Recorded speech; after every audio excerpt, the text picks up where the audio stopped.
సంవత్సరం పంజాగుట్ట బ్యాంకు దొంగతనంలో చనిపోయిన 5గురిలో వీడు అక్కడ.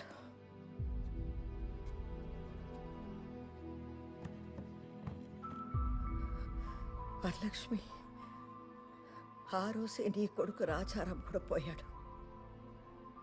ప్రియా, నీ కాబోయే భర్త అవినాష్ కూడా అదే రోజు చనిపోయాడు.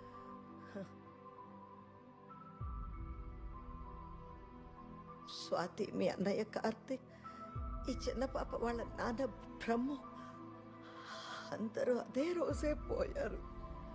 చనిపోయిన ఆ 5గురికి మిగిలి ఉన్న ఒకే ఒక కుటుంబ సభ్యులు మనమే. అప్పటి నుంచి నాలాగే మీరందరూ అనాథలుగా మిగిలిపోయారు.